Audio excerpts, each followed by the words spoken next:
यो चाहिँ हाम्रो भस्मे गाउँ सियोकको यहाँ चाहिँ दुईजनाको उ भएको ल्यान्डबाट यहाँनिर है टाढैसँग रहेछ बाँस अम्लिसो ढोडेहरू चाहिँ क्या घरमाथि छ भने चाहिँ नि एकदमै हो है मैले जहाँ पनि हेरेँ नि पहिरो गएको बाँस छ कि त ढोडे छ कि त अम्लिसो छ पुरा ज्वरो खाँदा छ त्यसले धन्द्रो बनाइरहेको हुन्छ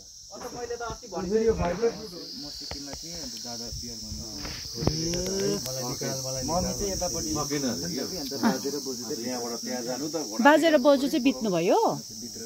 यहीँनिर पुरेर चाहिँ बित्नु यहाँनिर खाट रहेछ नि त एउटा हो यहीँनिर भएको रहेछ नि त दुईजना चाहिँ ए भर्खर सिफ्ट गर्नुभएको रहेछ हौ यहाँनिर भर्खर बनाएर चाहिँ भर्खर सिफ्ट गर्नुभएको रहेछ सबै मम्मी मात्रै बाँच्नु भएछ नानीहरू चाहिँ दुईजना बाहिर बसेर कमाएर चाहिँ पठाउनु हुँदै रहेछ भर्खर बनाएको रहेछ हौ हेर्नु न नयाँ घर पनि यस्तो भएको रहेछ यो चाहिँ हाम्रो दीक्षा प्रधान भस्मे गाउँ सियोक भस्मे गाउँमा हामी अहिले आएको त यहाँनिर चाहिँ यस्तो भएको रहेछ यहाँ चाहिँ बाजे बोजू बित्नु भएछ दुईजना हो पुरेर मम्मी चाहिँ बाँच्नु भएछ यहाँ चाहिँ एकदम इम्पोर्टेन्ट छ हेल्पको लागि यो चाहिँ हाम्रो हेल्पको लागि एकदमै निडी स्टार मार्क गरेर राख्नुपर्ने रहेछ यो चाहिँ भाइ चाहिँ एकजना बिहारमा हुनुहुन्थेछ एकजना चाहिँ सिक्किममा काम गरिवरी बल्ल भर्खर कमाएर चाहिँ राख्नु भएको अरे हौ यो चाहिँ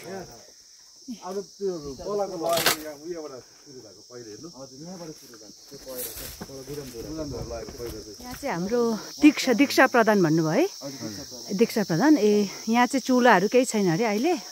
त चुल्हाहरू है चाहियो है तपाईँहरूलाई ए आगो मात्रै चल्दैछ अरे अहिले त्यही भएर एउटा म्याम यहाँ चाहिँ चुल्हा चाहियो एउटा यो चाहिँ अब त्यसै टेम्परेरी घर बनाएर बस्नु भएको रहेछ भाँडा बर्तन चाहिँ गाउँलेले मात्रै दिनुभएको छ अरे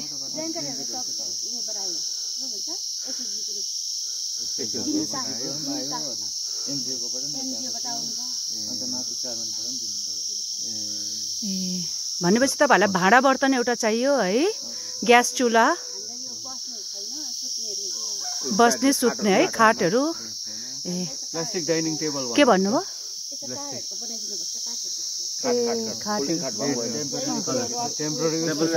यसरी यस्तो खाट बनाएर राखिदिनु भएको रहेछ उहाँहरूलाई यस्तो खाटहरू जरुरत पर्यो डाइनिङ सेट है एउटा डाइनिङ टेबल अरू केही छ ग्यास है हुन्छ ग्यास भनेपछि एउटा इम्पोर्टेन्ट भयो कुकरहरू है तपाईँको सिलिन्डरहरू चाहिँ बाँच्यो सिलिन्डर चाहिँ हजुर निकालेको थियौँ हामी भर्नु दिएको थियौँ आएको यो चुल्हा त पाइहाल्छ चुल्हा हुन्छ ठिकै छ ए होइन त्यो त अब ठिकै छ चुल्हा चाहिँ दिनु पर्यो चुल्हा चाहिँ दिन्छ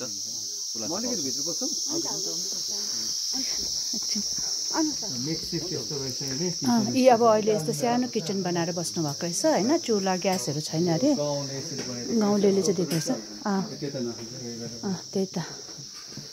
यसरी बनाएर भर्खर यस्तोमा बनाएर बस्नु हजुर ए यो चाहिँ यस्तो काठको बनाएर चाहिँ उहाँले दाउराको रुखको रहेछ नि त है हाँगाको बेड बनाएर बस्नु भएको रहेछ त बेडहरूको पनि जरुरत पर्यो यहाँनिर चुल्हाहरू भयो अब यसरी टेम्परेरी घर बनाएर बस्नु भएको रहेछ अहिले बाबा आमा चाहिँ बित्नु भएको रहेछ पहिरोमा उहाँहरू चाहिँ अरू घरमा चाहिँ कतिजना हो तपाईँहरू तपाईँ म दादा मम्मी ए तिनजना मात्रै हो अहिले बोजू चाहिँ को हुनुहुन्छ फेरि पल्लो घरको ए हुन्छ हुन्छ ल मलाई कस्तो ठुलो आँटा हेर्नु यो खिड्की क्या त यो खिड्की चाहिँ हाम्रो भाइले उहाँको छोराले बनाइदिएको नि हाम्रो घर यो खिड्की चाहिँ माथिल्लोपट्टि थियो होइन भाइ तपाईँले देख्छ माथिल्लोपट्टि त्यही खिड्की यो खिड्की छिट्किएर खोलेर चाहिँ म भित्र पस्छु भनेर आँटले गएको बारी त डल्लै पहिराएको छ त्यतिलाई चाहिँ पहिरोले छोप्यो भने त्यतिलाई त मलाई मन नभयो त्यहाँदेखि त्यो पहिरो उकालो कुदेको कतिलाई कुदेँ कतिलाई गएँ फोनहरू पनि बिग्रेन छ बाहिर पेँडीमा बोलिरहेको थियो फोन त यो फोन बाहिर पेँडीमै थियो बोलिरहेको अँधेर मात्रै कुद्दैछ अन्त बाजे बोजू चाहिँ बाजे बोजूलाई निकाल्नुको लागि मान्छे खोज्नु ए तबसम्म बोलिराख्नु भएको थियो भरेसम्म बोलिरहेको थियो त्यहाँदेखि आउँदा कतिलाई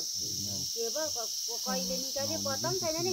बिहान म होसाएर म फेरि मेरो आमाको त पहिरो पुरेको थियो साँच्ची के भयो म त अब मरेको जस्तो लागेन होइन मरेको जस्तो लागेन त्यति भयो पऱ्यो होसाएर काका काकीले त मलाई कोही माथि बन्द गरेर राखेको छ होसाएर आउँदा त साँच्चै नै सुते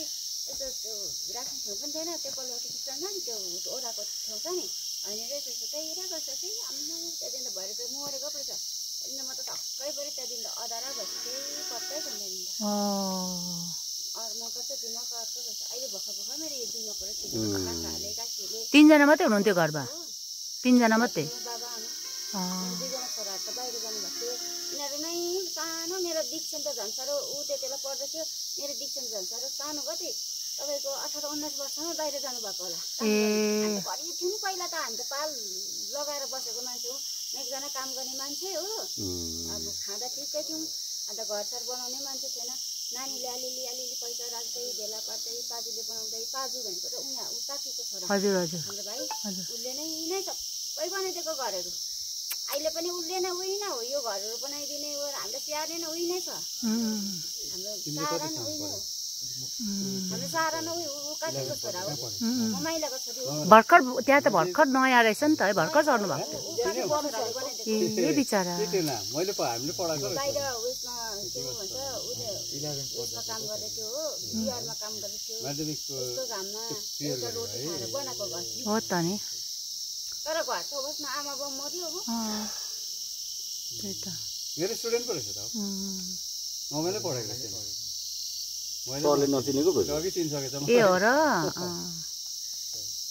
ल जाउँ हुन्छ जाउँ नानीको बाबाहरू चाहिँ सानो हुँदै खस्नु भएको अरे नि त त्यही भएर आफैले पाल्नु भएको अरे नि त है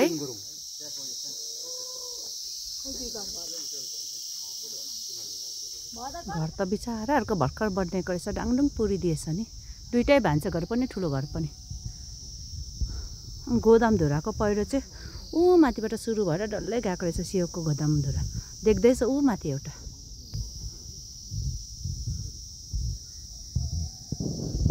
ऊ त्यो हाम्रो त देखेको त्यो माथिबाट ऊ माथिबाट रहेछ नि त अलिअलि देखिँदै गरेको ए यो यसले चाहिँ गोदाम धुरा यहाँ माथिबाट गएको रहेछ नि त पहिरो त्यही भएर चाहिँ गोदाम धुरा चाहिँ त्यहाँबाट गएको रहेछ यस्तो गोदाम धुरा चाहिँ ऊ तल है भाइ तल नि है अन्त यहाँ माथिबाट गएको रहेछ नि त ए त्यहाँबाट चाहिँ यसरी गएको रहेछ डल्लै त्यही भएर त यति धेरै गएछ त गोदाम धुरा चाहिँ सियोकको मैले पाहाडको चाहिँ हाम्रो चाहिँ प्रब्लम चाहिँ मैले रोड कन्स्ट्रक्सन नै तलको गएको चाहिँ यहाँबाट भल आएर पनि यहाँ रोड ब्लक भएर चाहिँ यहाँबाट चाहिँ भल पसेको रहेछ तल सिधा हो नि त डरलाग्दो भल गएको छ